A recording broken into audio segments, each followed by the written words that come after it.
Continuing with Jordan Peterson's 12 Rules for Life. We're on rule number 12 now. So I think I'll start talking about this book briefly.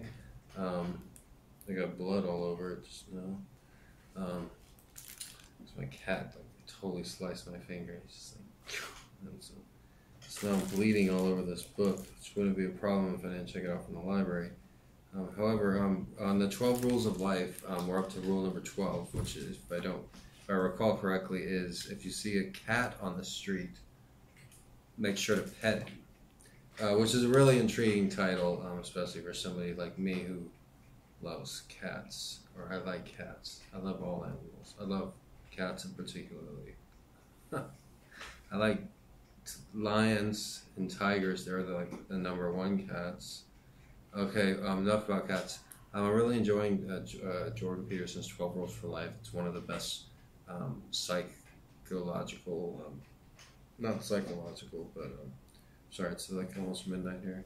Or it's not that late, but it's one of the best psychology books that I've read, sociology books. It's a really great read. I'm sure it's like talked about a lot in college campuses and sociology courses.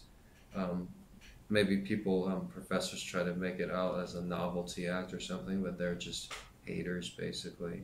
Because it is pretty complicated reading. There are a lot of, the vocabulary is at least for a high school graduate. But probably, most high school graduates that I know, and I know more than the average intellectual by far, or have known more, they would find this book extremely complicated.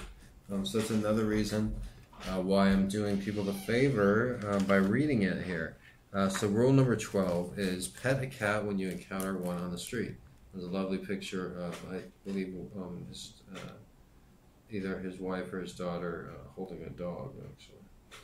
Okay, this section for rule number 12, pet a cat when you encounter one on the street. And the first section is, dogs are okay too.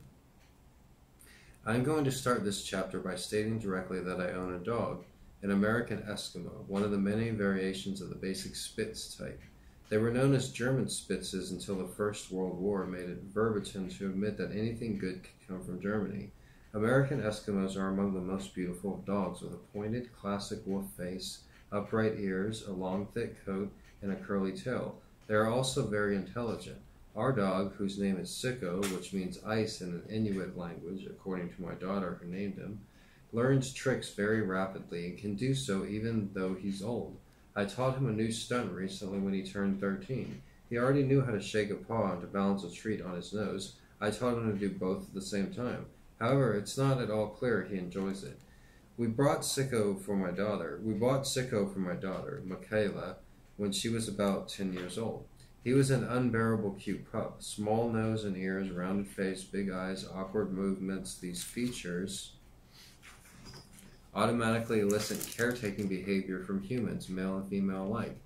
This was certainly the case with Michaela, who was also occupied with the care of bearded dragons, geckos, ball pythons, chameleons, iguanas, and a 20-pound, 32-inch long, fleamish giant rabbit named George, who nibbled on everything in the house and frequently escaped, to the great consternation of those who spied his improbable large form in their tiny mid-city gardens. She had all these animals because she was allergic to the more typical pets, except Sicko, who had the additional advantage of being hypoallergenic. Sicko garnered 50 nicknames, we counted, which varied broadly in their emotional tone and reflected both the affection in which he was held and our occasional frustration with his beastly habits. Scumdog was probably my favorite, but I also held Rat Hound, Furball, and Suck Dog in rather high esteem. The kids, Suck Dog, the kids use Sneak and Squeak. See, he is pretty cool, Peterson. He's not as nerdy as you would think, as he comes off, I guess. Sometimes and I can relate to that. Sometimes with an upper note. Most frequently, but accompanied it with Snooky, Ugdog, and Snorfalupus. Horrible though it is to admit, Snorps is Michaela's current moniker of choice. She uses it to greet him after a prolonged absence. For full effect, it must be uttered in a high-pitched and surprised voice. Sicko also happens to have his Instagram hashtag, Judgmental Sicko. I gotta check that out. I am just see once I upgrade this channel, and I'll have a screen in the background, similar to the channel Shaman something, which is a great channel, and I recommend you go to it. Just type Shaman, Shaman, you'll see it. But he has this huge screen in the background, and it plays different things. I guess you've seen it on a few different channels. But that's the overall goal. I'm going to keep upgrading this channel. So while we have a break here, don't forget to hit the subscribe button. Help me out, help me upgrade this channel. I have a service that I want to provide for free, and I want to provide that at the best quality production value. I am describing my dog instead of writing directly about cats because I don't wish to run afoul of a phenomenon known as minimal group identification, discovered by the social psychologist Henry Teifel. Teifel brought his research subjects into labs and sat them down in front of a screen, onto which he flashed a number of dots. The subjects were asked to estimate their quantity. Then he categorized his subjects as overestimators versus underestimators, as well as accurate versus inaccurate, and put them into groups corresponding to their performance. Then he asked them to divide money among the members of all the groups. Teifel found that his subjects displayed a marked preference for their own group members, rejecting an egalitarian distribution strategy and disproportionately rewarding those with whom they now identified.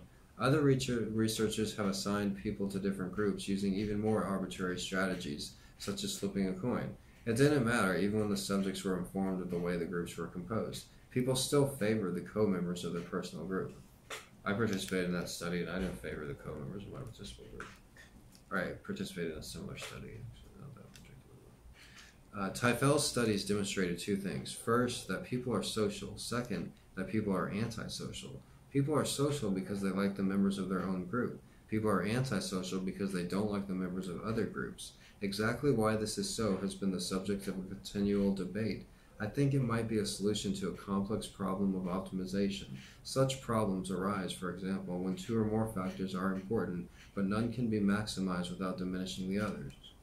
A problem of this sort emerges, for example, because of the antipathy between cooperation and competition, both of which are socially and psychologically desirable. Cooperation is for safety, security, and companionship. Competition is for personal growth and status. However, if a given group is too small, it has no power or prestige and cannot fend off other groups. In consequence, being one of its members is not that useful. If the group is too large, however, the probability of climbing near to the top declines, so it becomes too hard to get ahead. Perhaps people identify with groups at the flip of a coin because they deeply want to organize themselves, protect themselves, and still have some reasonable probability of the climbing dominance hierarchy. Then they favor their own group because favoring it helps it thrive, and climbing something that is failing is not a useful strategy. Well, yeah, when he puts it in those terms. In any case, it is because of Teifel's minimal condition discovery that I begin this cat-related chapter with a description of my dog. Otherwise, the mere mention of a cat in the title would be enough to turn many dog people against me, just because I didn't include canines in the group of entities that should be petted.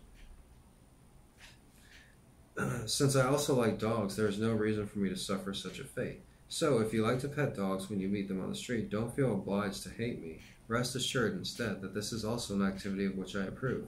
I would also like to apologize to all the cat people who now feel slighted. Well, I also like dogs, like I stated as well, which he does too, obviously. Because they were hoping for a cat story but had to read all this dog-related material. Perhaps they might be satisfied with some assurance that cats do illustrate the point I want to make better, and that I will eventually discuss them. First, however, two other things. I'm going to go ahead and continue because this is very interesting. Suffering and the limitations of being.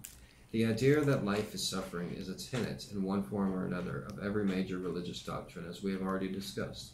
Buddhists state it directly. Christians illustrate it with the cross. Jews commemorate the suffering endured over centuries. Such reasoning universally categorizes the great creeds because human beings are intricately fragile. We can be damaged, even broken, emotionally and physically, and we are all subject to the depredations of aging and loss. This is a dismal set of facts, and it is reasonable to wonder how we can expect to thrive and be happy, or even want to exist sometimes, under such conditions. I was speaking recently with a client whose husband had been engaging in a successful battle with cancer for an agonizing period of 5 years. They had both held up remarkably and courageously over this period. However, he fell prey to the tendency of that dread condition to metastasize, metastasize, how do you pronounce that? Metastatize, and in consequence have been given very little time to live. It is perhaps hardest to hear terrible news like this when you are still in the fragile post-recovery state that occurs after dealing successfully with previous bad news. Tragedy at such a time seems particularly unfair. It is the sort of thing that can make you distrust even hope itself. It's frequently sufficient to cause genuine trauma. My client and I discussed a number of issues, some philosophical and abstract, some more concrete. I shared with her some of the thoughts that I had developed over the whys and wherefores of human vulnerability. That is tough. So you think you beat cancer, and then you come back and you find out it's metastasized, whatever. It's gotten bigger and stronger, and it's like it makes you distrust even hope yourself. That's why, I have this apartment here. I, have somewhere to live. I'm paying my bills. I'm working as a teacher. Not long ago, me and my cats were living in a campsite, for 3 years. So I know everything can change, and you should be grateful for everything. So, that's what I learned from that. And that kind of resonates with that. I was speaking recently with a client whose husband has been, when my son Julian was about 3, he was particularly cute.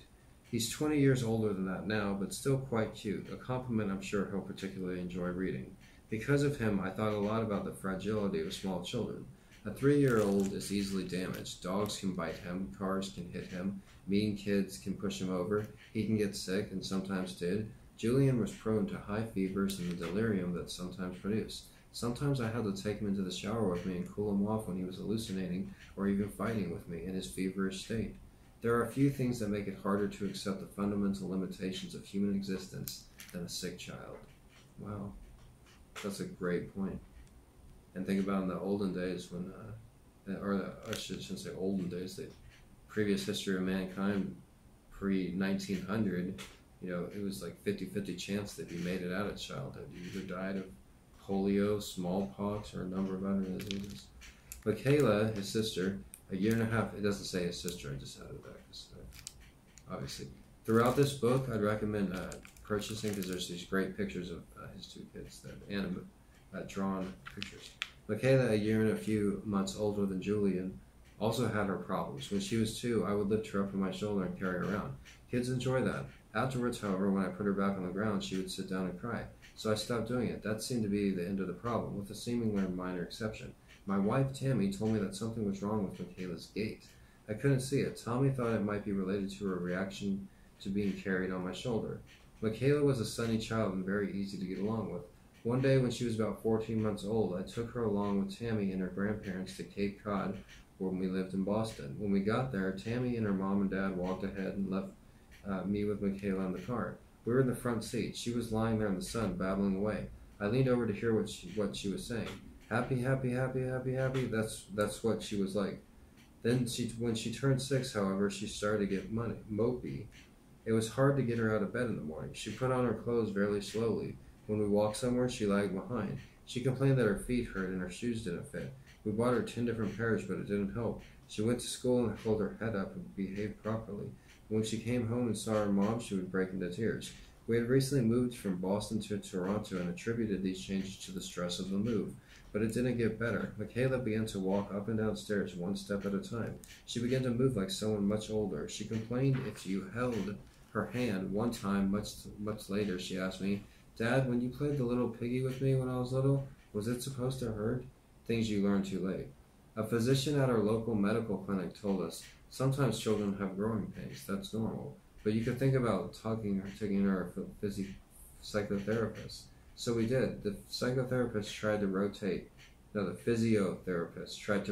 Michaela's heel. It didn't move. That was no good.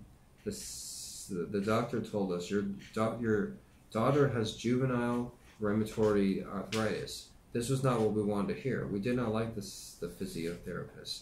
We went back to the medical clinic. Another physician there told us to take Michaela to the hospital for sick children. The doctor said, take her to the emergency room. That way you will be able to see a rheumatologist quickly. Michaela had arthritis, all right. The bearer of unwelcome news was correct.